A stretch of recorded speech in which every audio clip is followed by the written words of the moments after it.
I'm doing a lot of what I consider 3D work in terms of like computer website, Okay. Content creation, but I would rather be doing more of my, back to doing more of my empowerment coaching and things like that. I kind of went through some changes in life that, well, I actually burned myself out doing the coaching. I fell into that, giving more than what I was receiving and just kind of being there for everybody except myself, which is like the perfect next level for a self-love empowerment coach to have to get to, right? Okay, I understand exactly where you're coming from on that. We'll spend some time exactly on that issue. What else? Wow, I feel really, truly one of the biggest thing that has been a recurring theme in my life that's definitely amplified again, cycled back around, is that feeling like things are pointless. Like, I was, part of my story is I was my mom's mistake. Those are her words. So I've spent the majority of my life, working on that self-worth, which most of us are, which that, of course, is connected to the, being there for everybody else, wanting to be there for everybody else, and having to a people pleaser. Yeah, just like me, justifying the shame and the sort of disconnection from having a loving environment approving of you while you're young, and so I'd like to put a little frame around that. I've been on my journey. I'm 65, and I've been on my journey for 40 years, and I have dealt with the same thing. Basically, I sacrificed myself for others my entire life, but you can't share what you don't have. And if you give away what you do have from a point of view of you're not enough, it's not that great for your clients, and it's not that great for your relationships, because you're giving from, you can't serve well from an empty cup. Let's put it that way. Right. And so you can sacrifice, absolutely. You can say, I'm giving everything that I am and that I have to be of service to other people, but if you're not in your power, if you're not in your unconditional love, in your awareness that this is a beautiful blessing and opportunity to be here, and that every breath that we take, is a beautiful gift, and that every moment of our time is a time that could and should be a transcendent one. And so we do have to do what we have to do to survive, and you've made a beautiful decision to be of service the best that you can, as have I, and as have Ariel and Maddie. But to be able to move in grace and love and power all together, that's what is natural when you're whole. And so the past that we have that wasn't enough was the motivation for us to spend our lives searching, for what it is that will bring us peace, will bring us happiness and joy. And so what I found in my own journey is that I had to come to the point where I couldn't complain about anyone or anything in my past that brought me to the point where I can open and be free. Because at the point that we reach, where we realize that it's our choice to be free, to be enlightened, to be realized, that work that you put in would probably never have been done if you would have had a normal childhood, a normal relationships, a normal healthy living. And you would have likely gone down the pathway of everybody else, you know, a job or a family, and been focused on making a living, raising kids, social, and putting together the structure of a safe and productive life. And a safe and a productive life is a beautiful thing, but it's all context. It's not really who we are. You know, we're not here to be a successful human. We're here to realize and to embody our divine nature and the truth that sets us free. And that's an inner journey, and that's something that is very rare here still, and it's getting better and better all the time. There's so many people now that are moving in their openings and gaining the truth about their own divine nature. And so the things that brought us to this point, all of the pains and the traumas and the difficulties and the abuse, we used that as a motivation to keep our focus on what's real beyond the context of life. What's real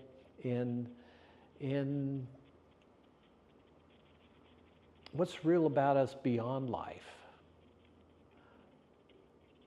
And so, as far as our pasts go,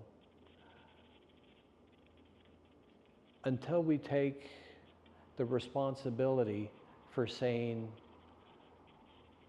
given the experiences that we've had, our peak experiences, our epiphanies, our openings and awakenings that came and went again, you know, as you weave through life, as you have those transcendent experiences, and you come back into the problematic nature of what it is to be alive and survive and prosper. And so you come into the light and you go back down into the darkness, and each time you do, you come back, you know, with more tools, with more awareness, you know, with more compassion, more love, and more ability to move freely and to begin to move with grace. And so taking responsibility for life 100% ourselves is the only way that we can be free. Because if you accept the premise, which is pretty easy to accept once you've done a lot of journeying, once you've done a lot of meditation, and you know that there is a truth of you that when you go home and you have those experiences that are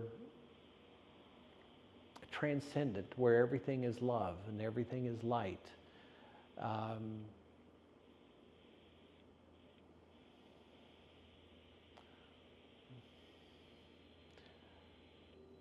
when you come back into the body and your contextual truth, that merger of the sublime with the profane is what causes a transformational shift. Bringing the truth into our bodies, into our embodiment, from our truth that's outside of it, from the truth that's not contextual, from the truth that's eternal, is what sets us free.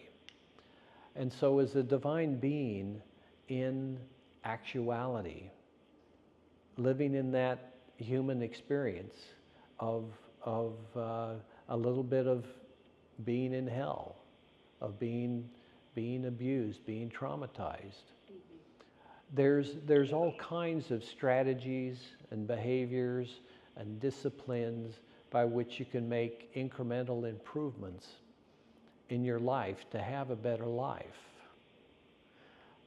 But again, if your goal here in this lifetime were to have a better life, to have a good life, then you would have chosen that path before you were born. And so if you would look at your past and all of those decisions that seemed to have been bad at the time because of the results that they created,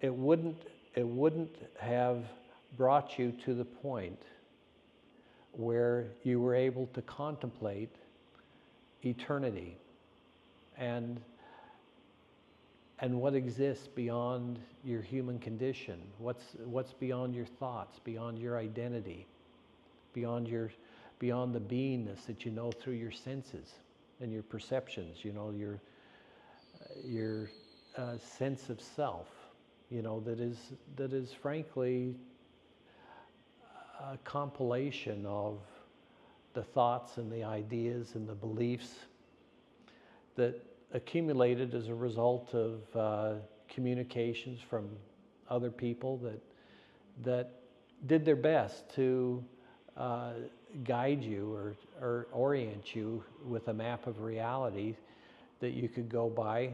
But as you know now, none of them knew. None of them were free. None of them were divinely self-aware.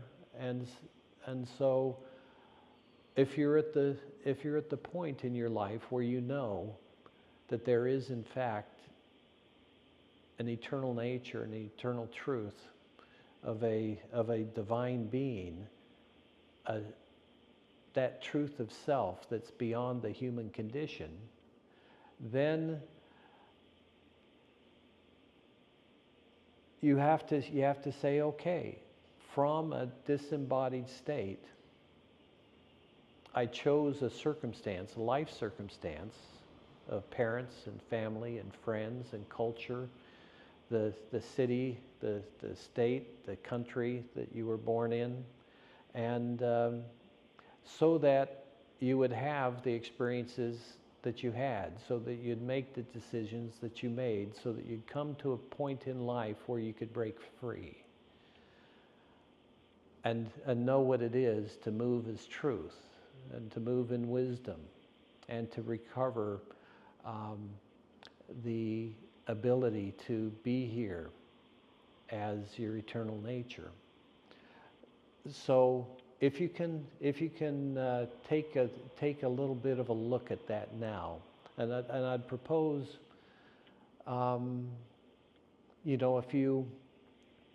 if you notice that you can look at yourself, I'm sure you've meditated or have meditated a number of times, and as you look at thoughts and take a step back and notice that you can notice that ego, that beingness, that sense of self, and see that as separate from you, then you know that that's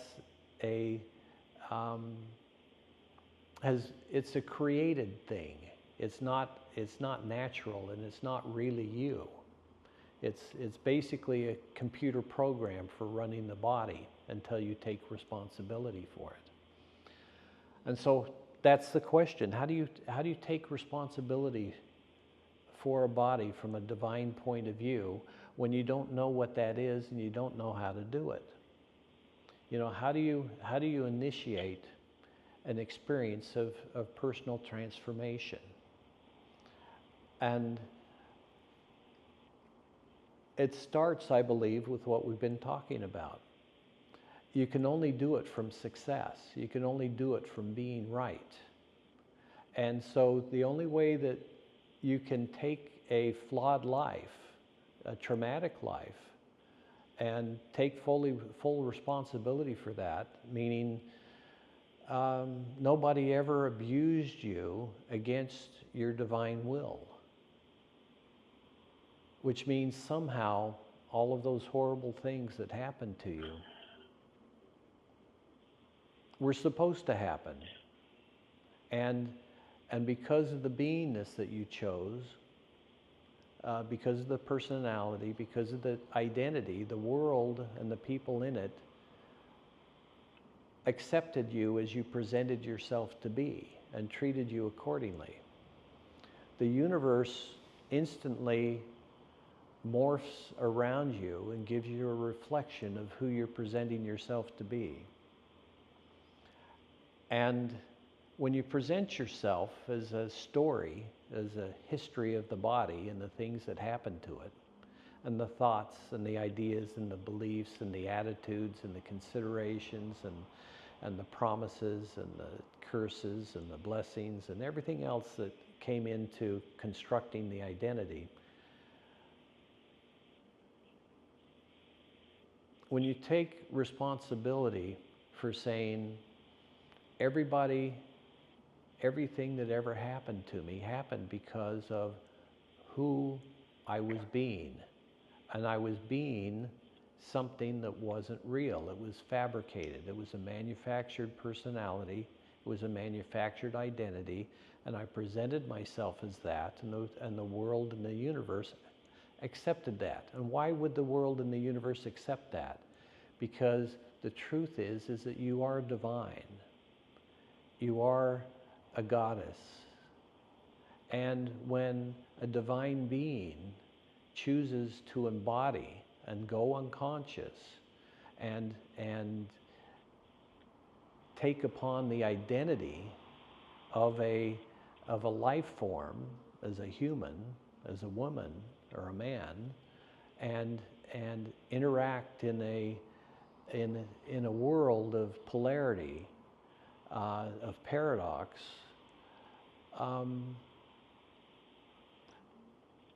then life is what we found it to be. And so the question is do we want to take the responsibility of what it is to put all of that on the altar of truth, which is what the fire of transformation is truth. When a being awakens in a body divinely, lies cannot exist within or without. It shifts the reality. It shifts who you are, and it shifts the people around you as well. And so what I've found to be effective as a personal tool myself is to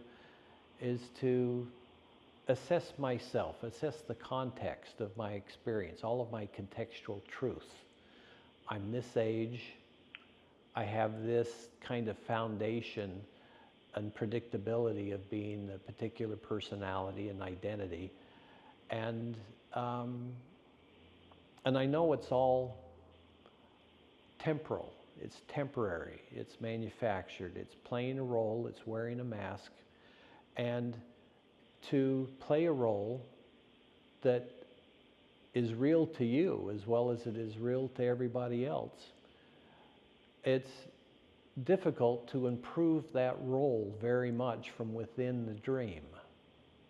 You have to go outside of the dream, you have to go outside the context, you have to go outside the collective human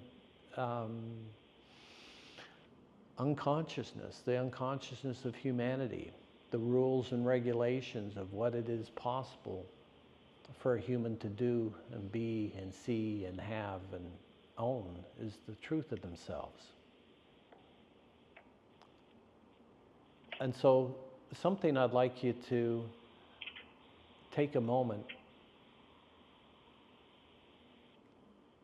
is to look at your body, or imagine that you're looking at your body from a remote point of view.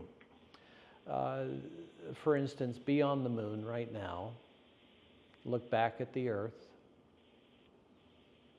You know that your body is, located in a particular location there on earth, but put your awareness on the moon, hundreds of thousands of miles away, looking at the earth, and take a vacation from the body inputs for a moment. And take a breath and relax. And notice what your consciousness begins to do when you're not owning so dramatically your embodied experience. What are you aware of when you're disembodied? What are you aware of when you're in the midst of space? So far away from the body that you know it's over there somewhere, but it's not your primary point of view anymore. If you believe in reincarnation and that you've had hundreds or thousands or millions of lifetimes, interesting that this is the only one, or if it's not the only one, it's certainly a very, very high percentage of the input as to who and what you are in your experience of yourself. And so you don't have access to all of the abilities that you gained in every other lifetime, and you don't have access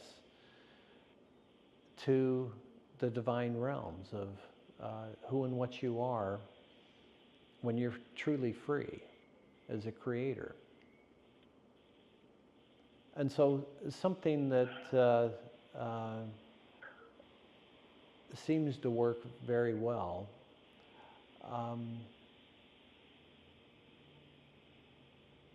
if everything in the universe is God,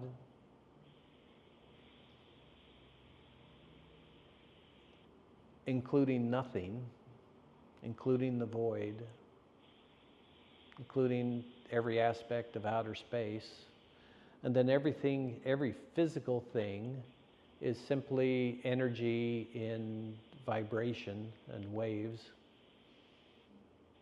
including your own body.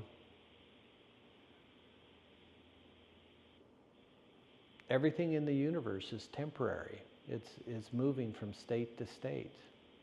Everything's always transforming from one thing to another thing to another thing to another thing. And each time it's one of those things, it says, this is it, this is real, this is me. And that's how you perceive, and that's how you act. And so, imagine if your consciousness was put into a dog right now. How long would it take until you started barking and chasing cars? But that's what happened, and your consciousness is perceiving through a human body, and you're perceiving it in human ways. You're perceiving reality from a human perspective. And so in terms of a comparative, I would suggest that if the truth of you were truly known and experienced by yourself, that if you put every ability, all the power, all of the knowledge, all of the attributes of every human who ever lived on earth, which is probably around 100 billion or so over the last handful of thousands of years, and you put all of their accomplishments together, all of their knowledge together, all of their awareness together, it would be insignificant compared to you in your divine nature and your divine truth. So whatever it was that caused the universe to exist in the first place, you know, whatever it was before the Big Bang, if we're using that theory, whatever it was that caused the universe to exist, there was a consciousness there before that. And so if we called that creator consciousness, if we called that God or goddess, and there was a point in time, or there was a point of self-awareness as a god or goddess prior to there being a universe. And you said, it's time, or I'm creating a universe now. And that universe, in that universe, I'm going to invest a portion of my awareness, a portion of my consciousness, to animate that universe. So that the rocks have rock awareness, suns have sun awareness, animals have animal awareness, and everything moves according to its own individuated choice. So let's pretend that you, as creator consciousness, made the choice to create the universe. You invested your consciousness and your energy and made it happen. And 14 billion years or so later, the universe is quite developed. And you're outside of it. Majority of your awareness, your power, your ability, your own truth is beyond what you created in this universe. And you say, well, let me take a look at how things are going in this universe I created now. And you say, okay, what's the end result of this? Why did I create this universe?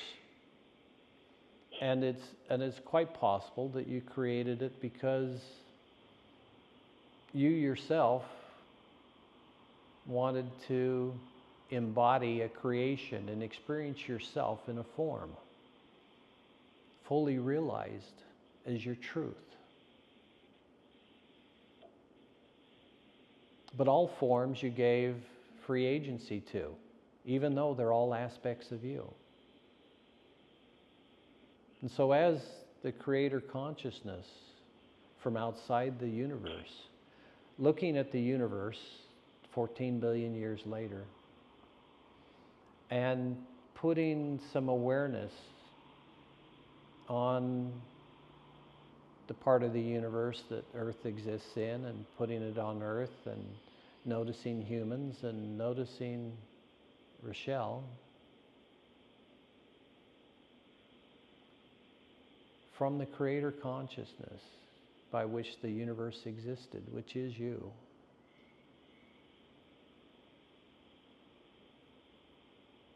Is Rochelle ready to own her truth as the creator?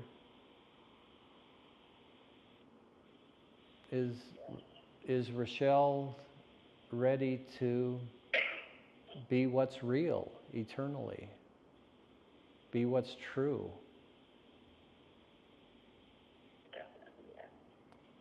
And so, how much of your creator consciousness that you invested, that filled the entire universe, how much of that's invested in that body of Rochelle? Not very much. If you, as a creator consciousness, finding a life form that's choosing to say yes, that's choosing to open, that's yearning to know, that's yearning to be real and true and actualized as that which moves beyond space, beyond time, and which all space and all time exists within, all beings, come in closer, enter the universe, move your awareness to the earth as the creator consciousness that gives the universe a place to exist. Notice Rochelle. Notice Rochelle from inside the room. Not inside Rochelle, but from inside the room. Look at Rochelle from all parts and notice the construct. Notice the personality, notice the identity, and notice the burning desire to be true. True to herself, true to others, and to be responsible for her life to the point that the universal is experienced by all the other aspects, all the other humans, all the plants, all the animals, all the disembodied consciousnesses. Is Rochelle willing to say yes to opening to others knowing the universal and the eternal and the godly and the wholeness and the holy through their experience of Rochelle? Yeah. So how much of your infinite, eternal, unlimited power, unlimited awareness, unlimited unconditional love, unlimited compassion, how much are you willing to move into the body? You're surrounding the body, and you're in the body, because bodies can't exist with any parts of it not part of you. But in this particular construct, being responsible for maintaining your awareness as a divine creator, as in fact that which is responsible for the universe's existence and continuation.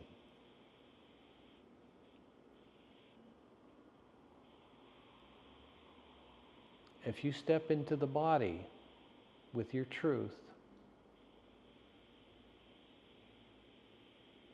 when you do it, maintain your creator consciousness within the fabric of the context of the human condition, of Rachel's personality, of Rachel's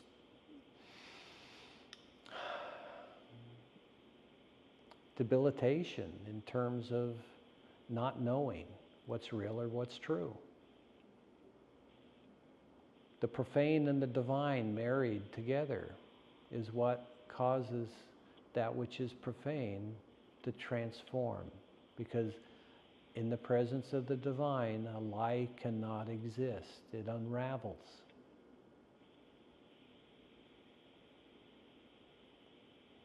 So decide that you're going to come into the body with divine truth, divine nature, divine understanding, divine presence, creator consciousness. Now come into the body and take responsibility for maintaining your self-awareness as the creator. At the same time that you're loving the profane, the contextual truths, the lies, the misunderstandings, the belief systems, the thoughts, the words, the actions, the cellular memories, everything. All of those things are contextually real, contextually true, but also even more real and even more true, because it never passes away, is that you are the divine creator of all. So come into the body with your creator consciousness and decide that you're going to stay conscious of your truth and that you're going to occupy the body.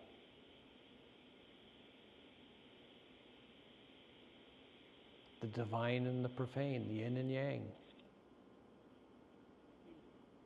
in the same space, in the same time. And you're going to let things occur that occur when that happens. You're going to put everything that's in the body on the altar of divine truth.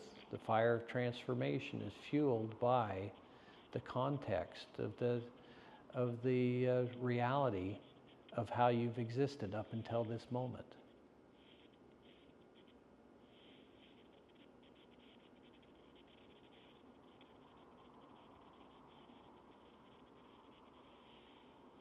And feel what's happening in your body as you do that, as you come in as the creator, awakening within the creation, awakening as the creation, as the creator, God, Goddess looking through your eyes, feeling with your hands, loving with that human heart. It's not becoming, it's choosing. Choosing for the real, choosing for the truth, choosing the transformation and taking the responsibility for being divinely present within the chaos, within the construct, burning away the mask,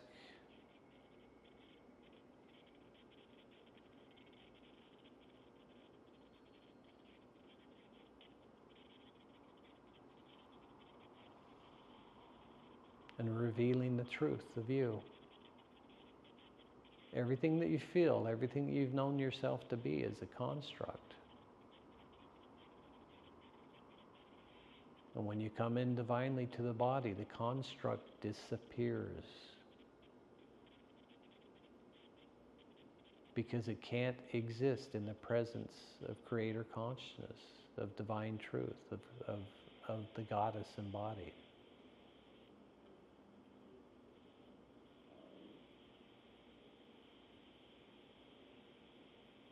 So that's your responsibility. That's the great work. Is as the creator you choose to enter the creation and take divine responsibility for it. And you do that by maintaining your creator consciousness and divine awareness when you enter the body, and then you look through those eyes. You feel your heart, your hands, your feet, your arms, your organs, all the subtle bodies, all the connections that you have with everyone else in life and with everyone else in the universe. You're greater than the universe. The universe exists because of you. And you're now choosing to move into this one particular body that's ready for you to be divinely present in, is willing to sacrifice everything on the altar of divine truth.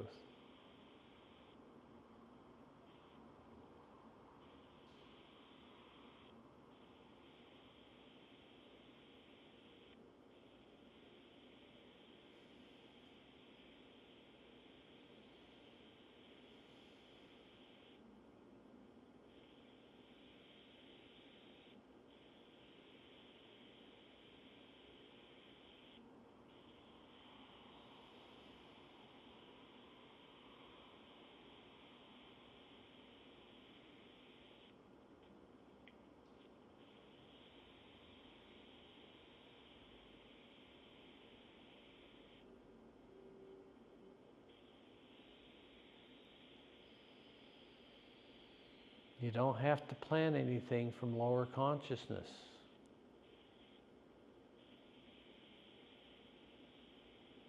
The responsibility of the lost and fallen and contextual truth, the contextual consciousness and identity and a beingness and a personality is to surrender and to allow the divine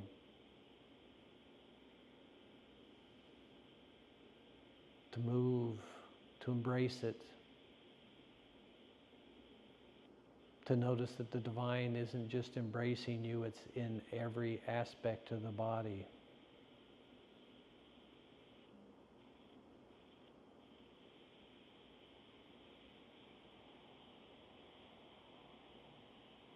And nothing can resist it.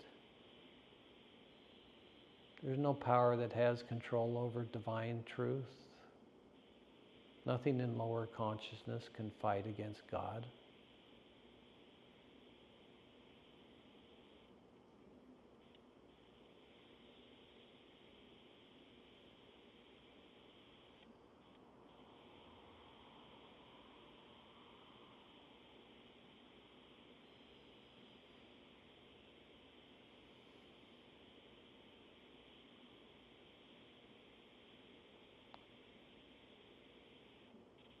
The divine birth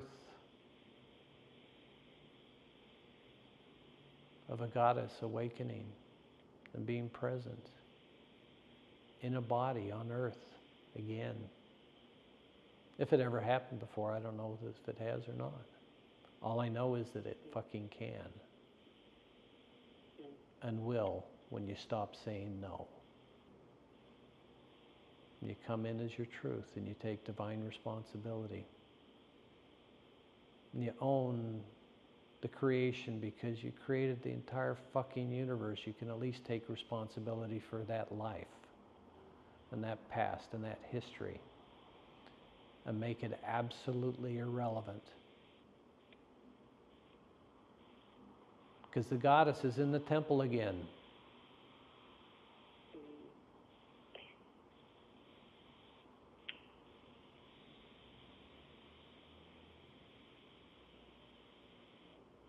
Nothing else matters.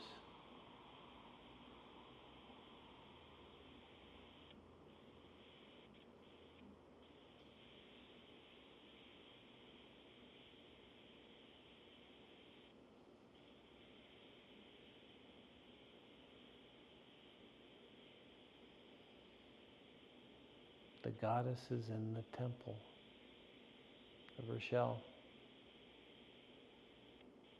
And Rochelle has surrendered to her divine truth, being real, being realized, which means being made real on earth, in a body, in a human, in a personality, in an identity. The creator within the creation, awakened and whole and true within the singularity of one body.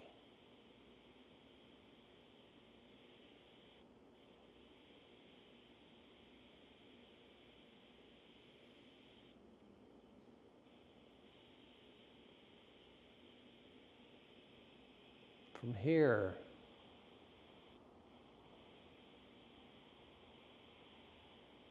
once you've allowed the profane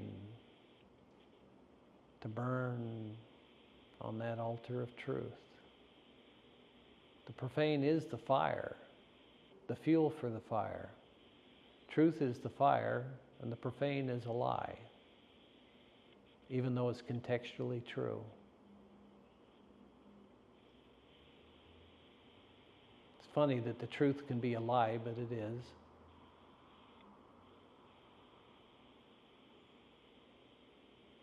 Contextually true, but it's just a story. It's just a role. It's just a mask. What's exciting, though, is that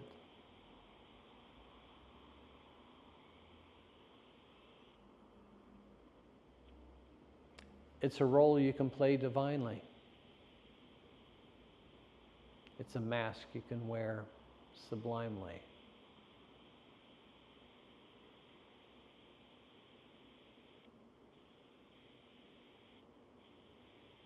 It's the path of freedom, the path of power, the path of love. It's the redemption of the individual and the inspiration for the rest of us to say, oh, I get it now.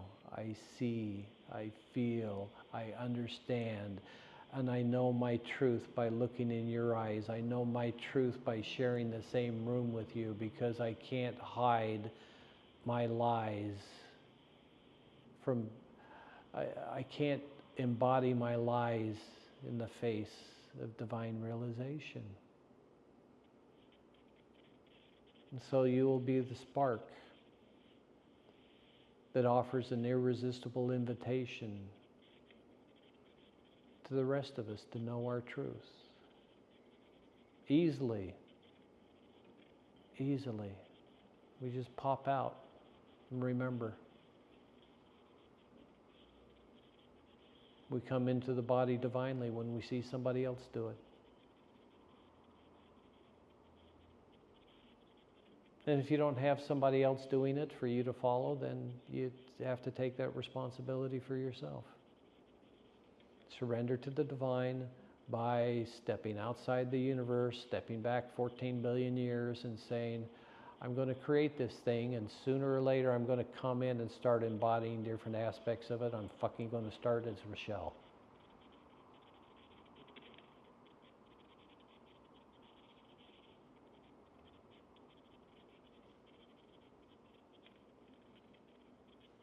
Might even start as David too. But for sure, Rochelle.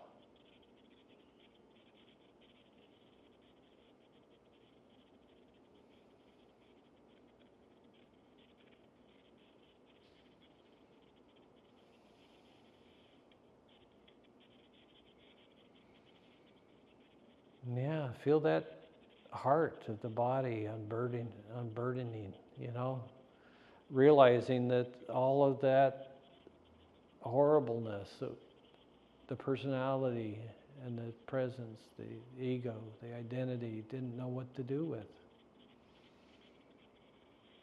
Now does. The divine is real as you. That's it.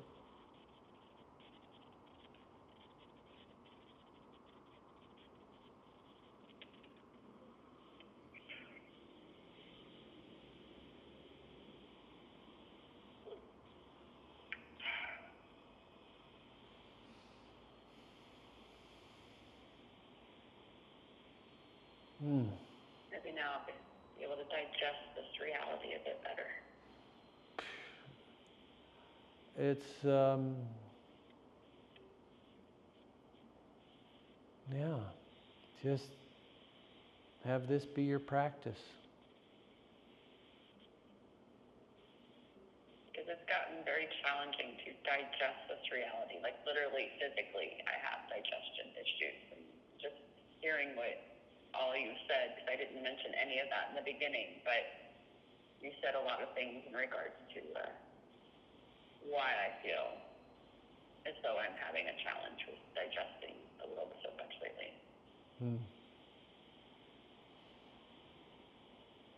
So yes, thank you. So this isn't so much for knowledge, Rochelle, as it is for experience. And so experience yourself as the creator, choosing to come into the body, taking responsibility, owning. That's the digestion. Go ahead. Sorry. Yes. You are digesting the entire mask, the entire story, the entire history, generationally all the way back to the first cell, been beyond the first cell, because there was beingnesses of chemical and you know, of stars, and that all of it has been self-aware so many different ways. The construct of the body has been everything.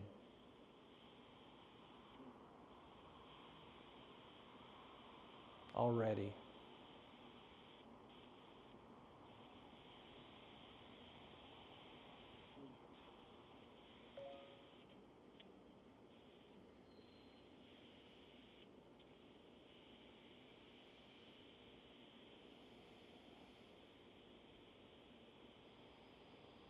I'm speaking slowly because as I say these things, I experience the actuality of what that does myself. And so the silences are so that you digest the bites that you take. Yes, that's perfect analogy right there.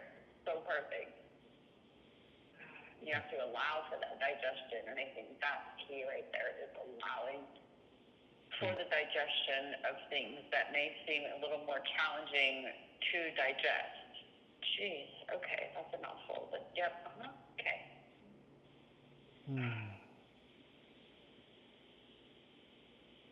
So whatever you feel,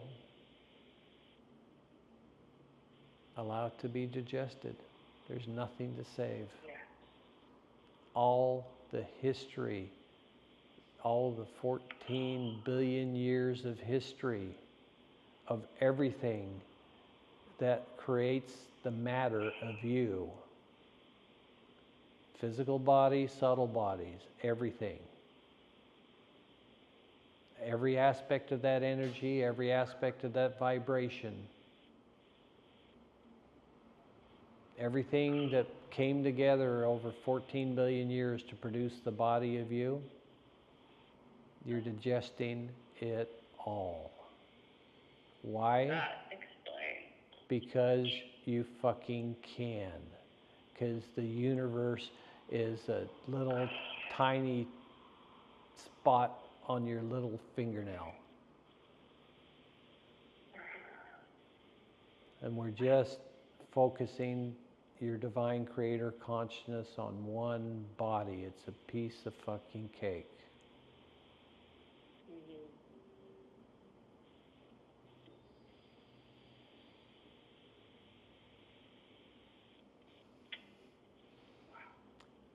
And when you do this, you can have that cake and eat it too.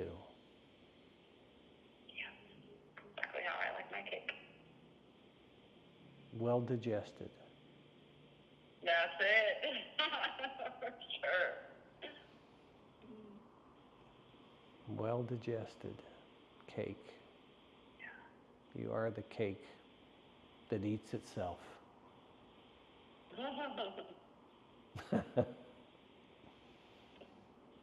You get to be the cake, and then you get to be that which eats the cake.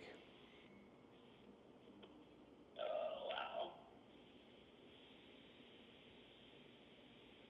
Right now, you're the creator consciousness eating the cake of Rochelle.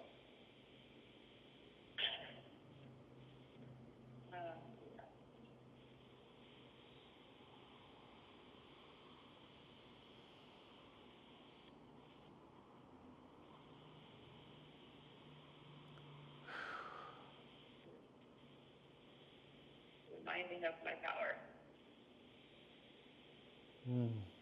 Surrender. Let it happen.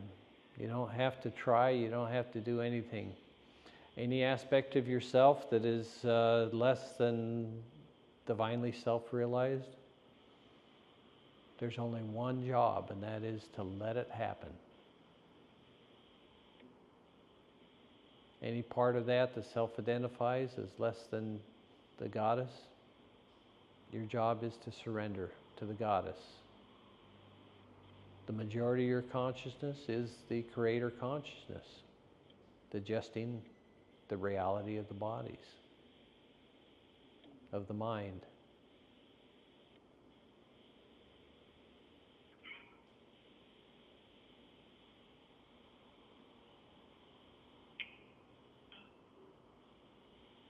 Setting it free, cleansing the temple so that it's a suitable place for your consciousness where you don't have to meditate, you don't have to try, because you're just real and true to yourself and everybody else, because everybody else, it's trite to say, is you too, yes and no.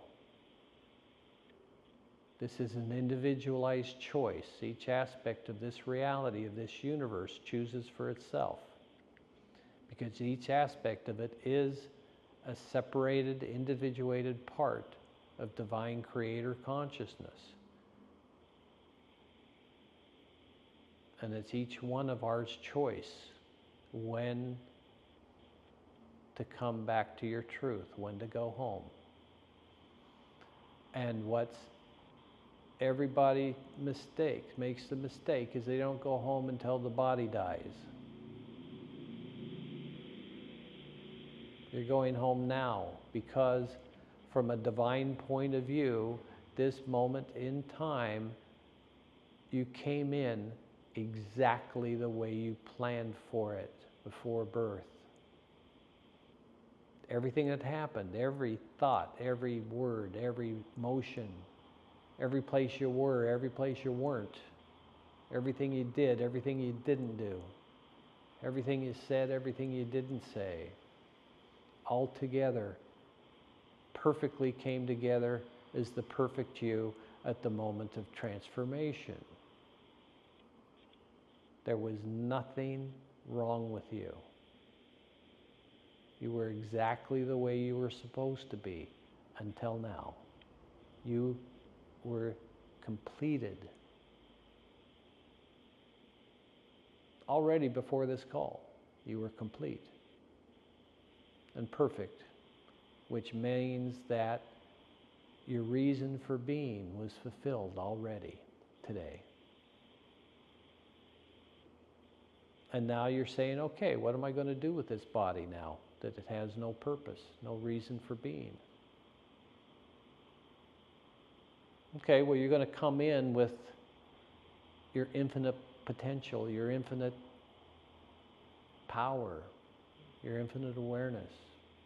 You're going to come in and take responsibility for this body and say, I like being here as myself, as the creator, as the goddess.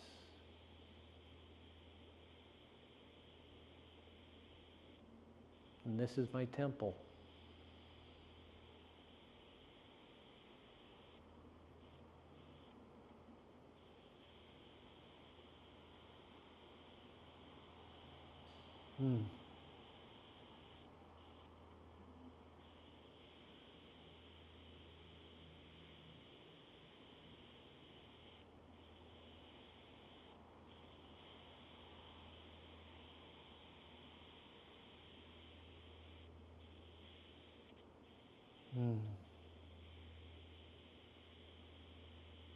Now my heart is getting very, very light from my personality point of view, from that sense of self that I've carried around all this life.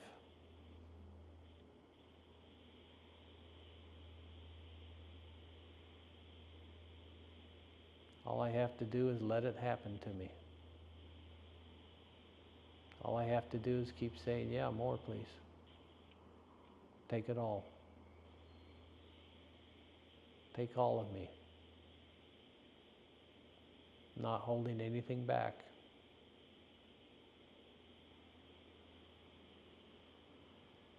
Digest the fuck out of me until there's nothing left but the essence of that which moves through time, moves through space, creates time, creates space, creates universes.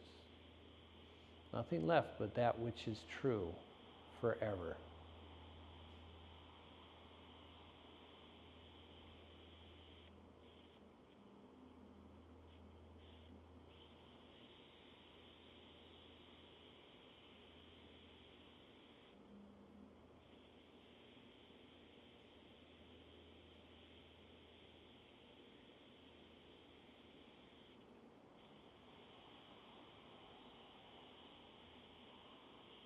Hmm.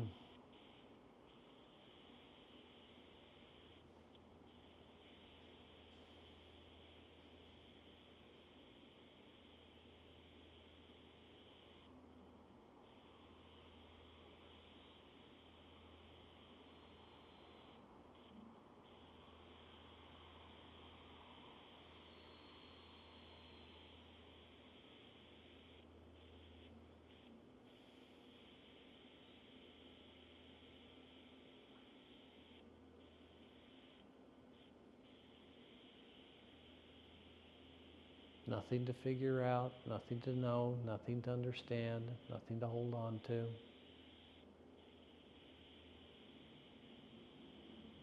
Nothing significant, no obligations.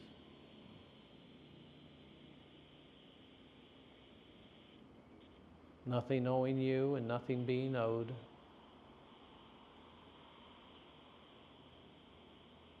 Just the destruction of the creation by the presence of the Creator.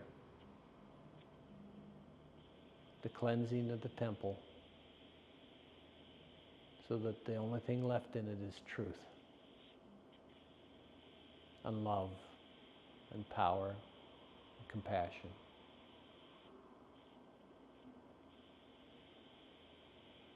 And miracles.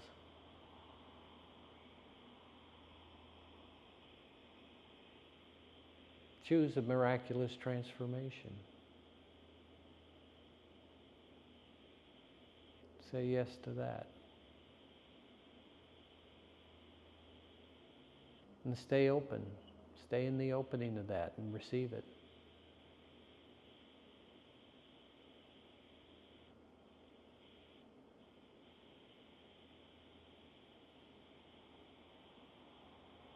Receive it fully, completely, absolutely.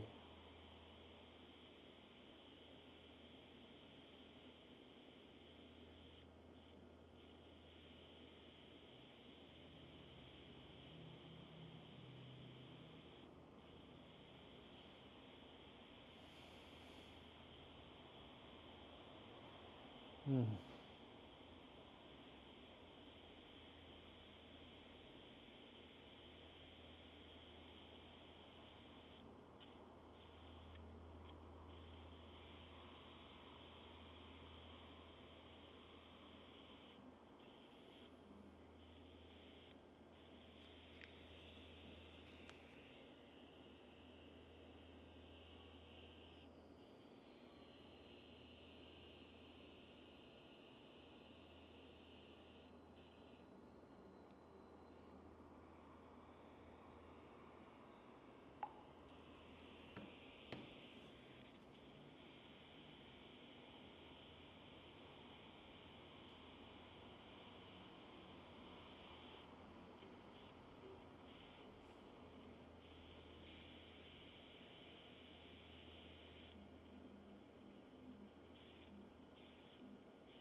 The digestion's becoming a pleasant one now.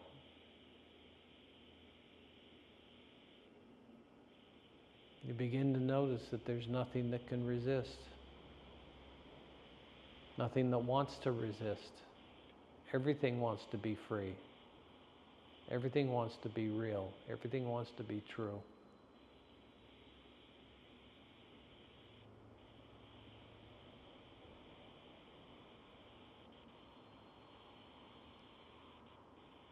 Let it happen. Let it be real. Let it be true. Let it be you.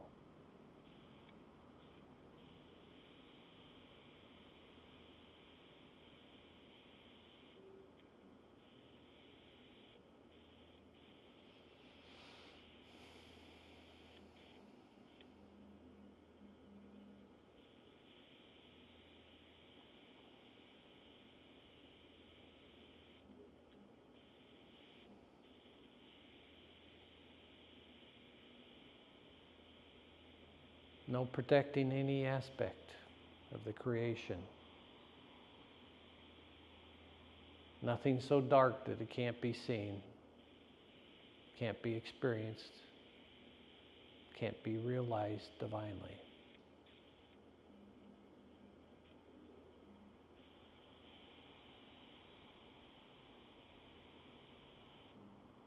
Can't be digested. There is nothing that cannot be digested by the divine truth of you.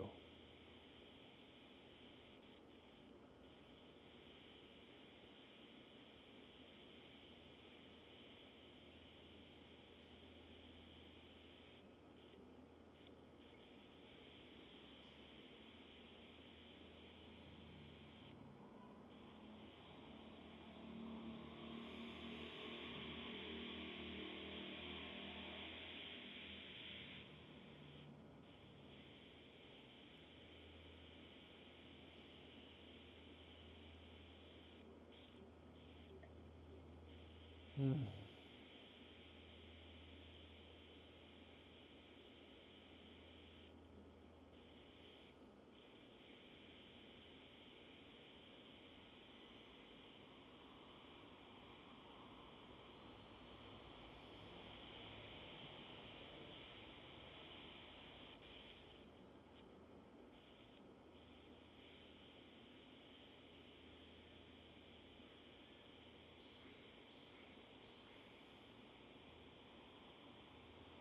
Put your entire body on that altar of truth.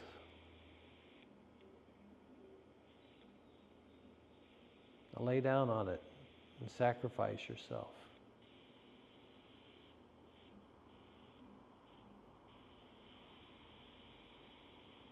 And as the divine creator, see the offering, see the body, see the altar. See that everything's surrendered to be transformed by the truth that sets it free.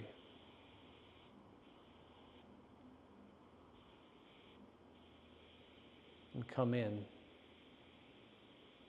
and take responsibility as your truth.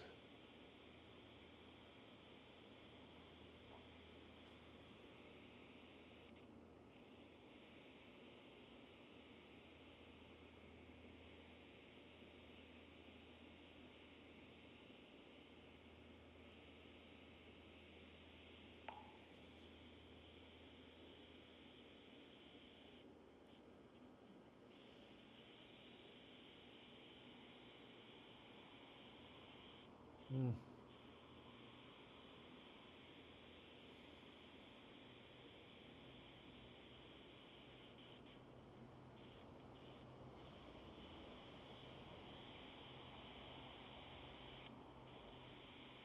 Wherever you're stuck, wherever you're solid, wherever you don't know what to do, that's where you come in divinely to help yourself, to help that aspect of your identity that's still lost in the personality, in the consciousness of the ego.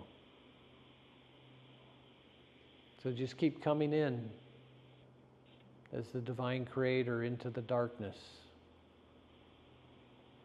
and setting it free simply by the presence of you.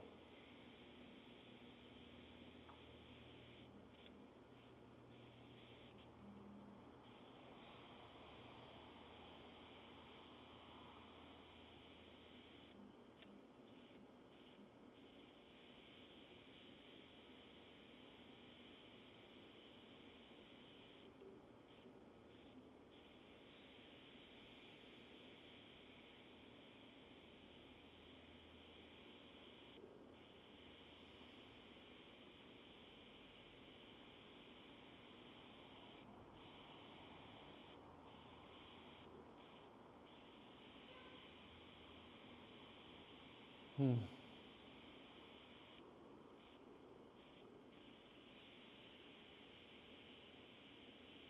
So your consciousness may flip back and forth over and over and over again, from divine creator to to Rochelle, the human.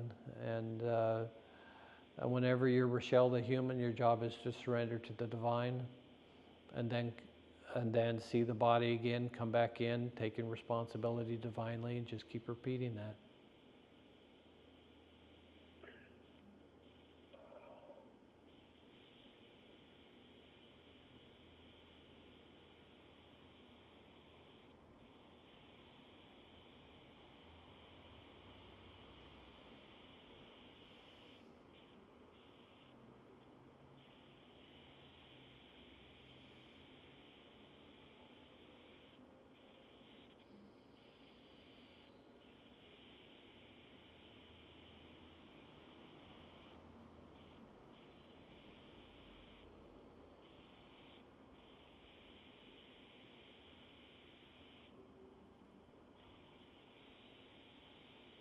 It doesn't matter what every other purpose of every human on the world is.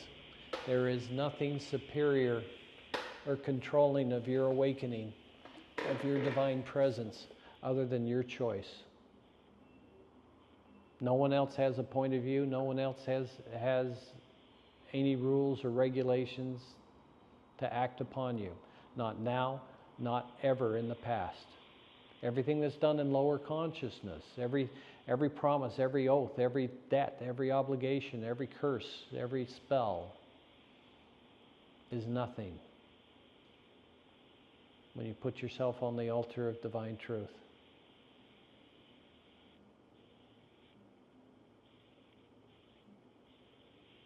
You allow the transformative fire of divine truth to consume completely and absolutely all that was made in lower consciousness.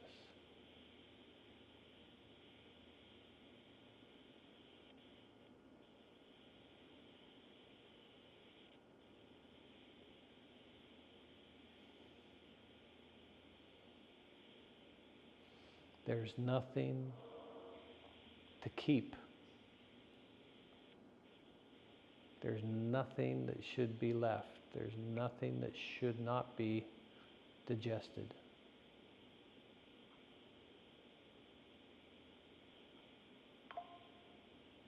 Every time you have a question, every time you have a blockage, every time you have a solidity, that's just one other thing to notice, oh, I guess that's going to be digested next. And you watch it happen, you feel it happen, and then it's gone. Something else is next, and you just let it happen. You're the watcher, not the doer. From the point of view of the identity and the personality and the ego, you're just letting yourself be digested, and it's setting you freer and freer and freer. Is the ego's loving this. Because the ego is getting more and more and more free. Because the construct of an ego is simply lies and beliefs and misunderstandings and thought forms. And what's underneath that animates the ego is God, is you. And all of these contextual constructions serve to hide the truth.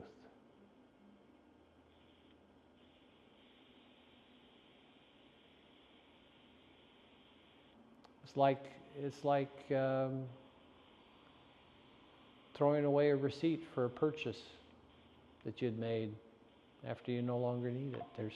There's no redeeming value in holding on to any aspect of this reality. So let it all go. You have no obligations to anyone or anything other than to be your truth. To be real, to be authentic, to be eternal, to be whole, to be complete, to be the one that knows their truth and shares it with everybody else, that's willing to see their truth in your eyes, feel their truth in your presence, hear their truth in your words and your voice.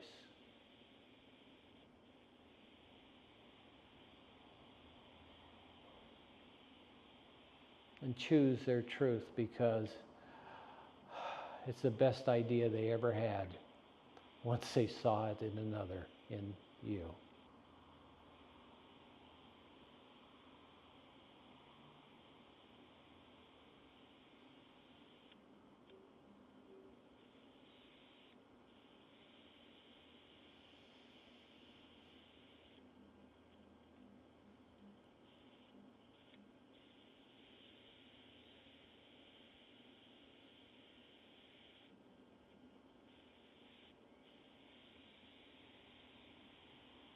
How you pay the debts to all the other individuated consciousnesses that you've interacted with for 14 billion years?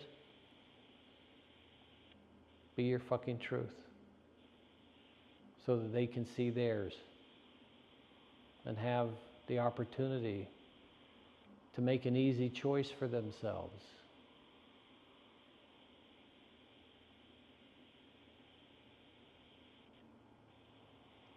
Be the most valuable individuated aspect of God in this universe by being the one who said, yes, I am the temple.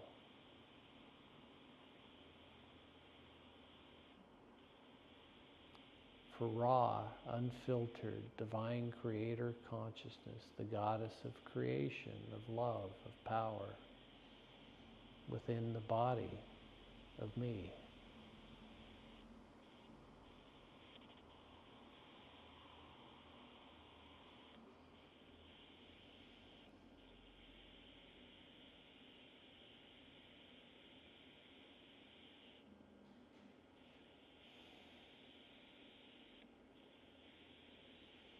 The earth is going to transform sometime. Everybody knows it.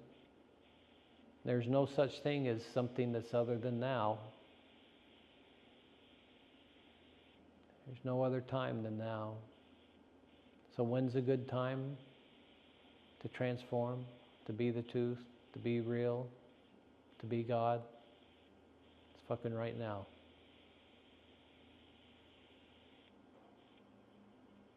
Be real now. That's your painting I'll do from this session.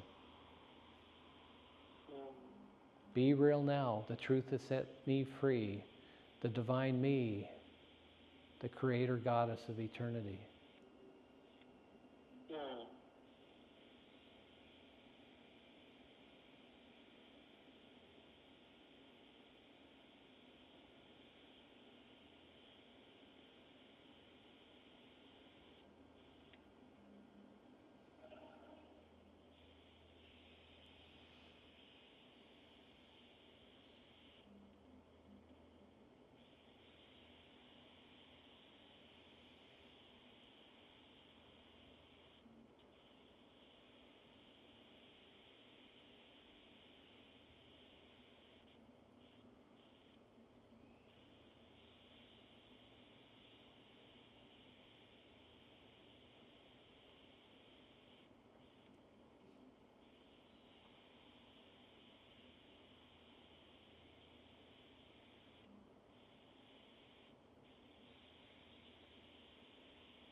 So if you have any friends, any family,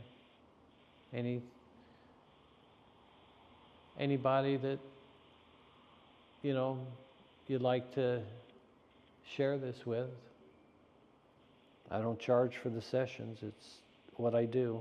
And if you got a group and want to have a group session once in a while, you could do a group call, a group meditation.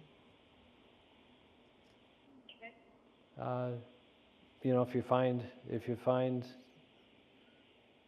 the value in this, take advantage. Because we're choosing to open all the way and stay open. Yeah.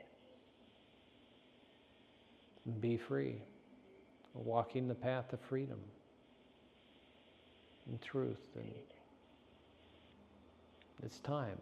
The time's now.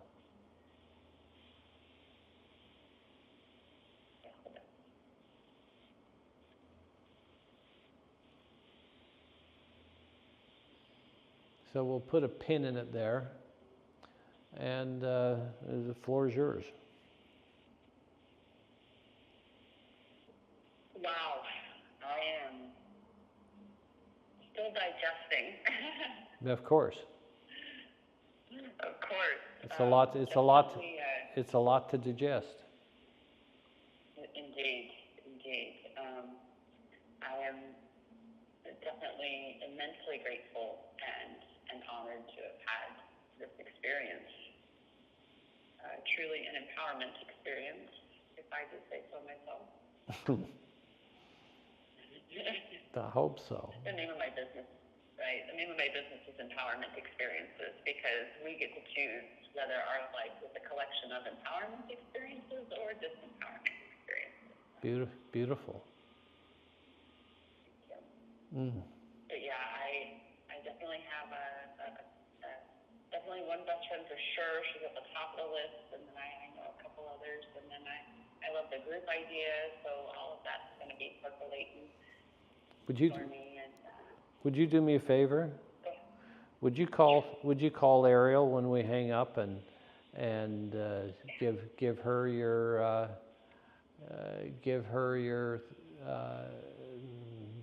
give her a little report of your experience and such, because we're doing things in such a way that and acting here, where I've been in the art business for a long time, and I'm finally selling my own art, and so I'll, like that sentence I said about you, I'm going to paint that as a painting, and I'm going to offer for sale, and that's what allows me to pay them and to live and to focus my time and energy on what it is that I can do that best serves me in serving everybody else. I love that, and I already planned on giving her a buzz. Let her know. For sure. Okay. Well, it's been a pleasure. I'm happy to do it again, and so I appreciate the fact that you're willing to have the session. I love to do these, and I love to share, and it's an honor to meet you. Thank you. It goes both ways. Thank you so very much, David. Quite an honor as well.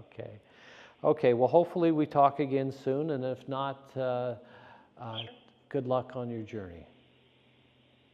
Thank you. I'm sure we will be chatting again very soon, David. You have a wonderful rest of your day.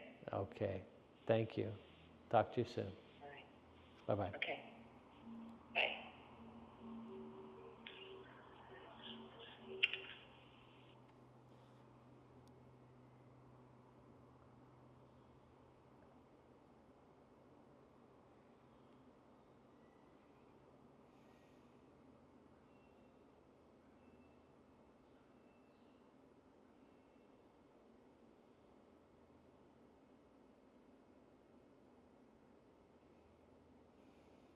So what I'm doing right now is I'm focusing on, I've got solidities in the back of my neck that have been there for decades.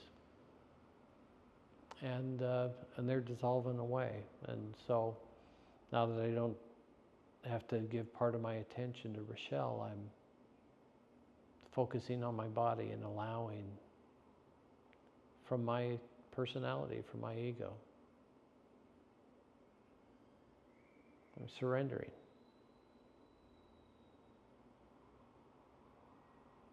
I'm surrendering myself.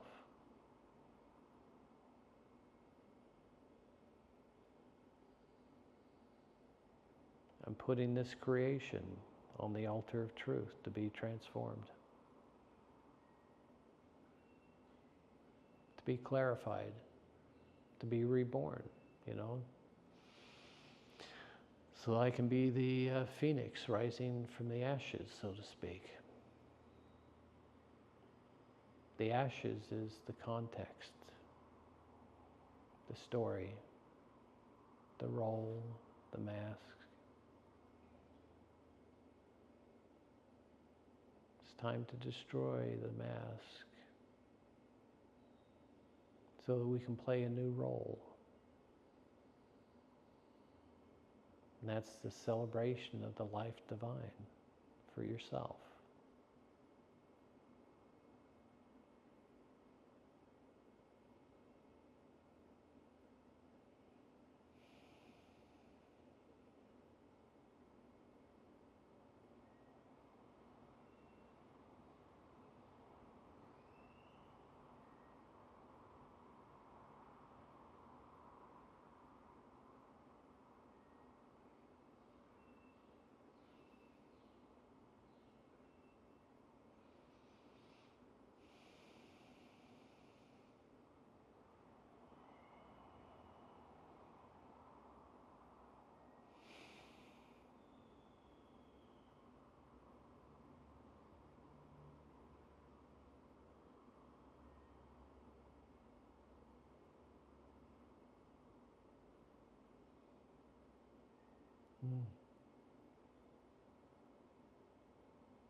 Well, let's see.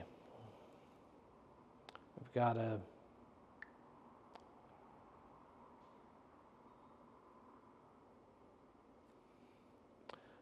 few people that I should be talking to.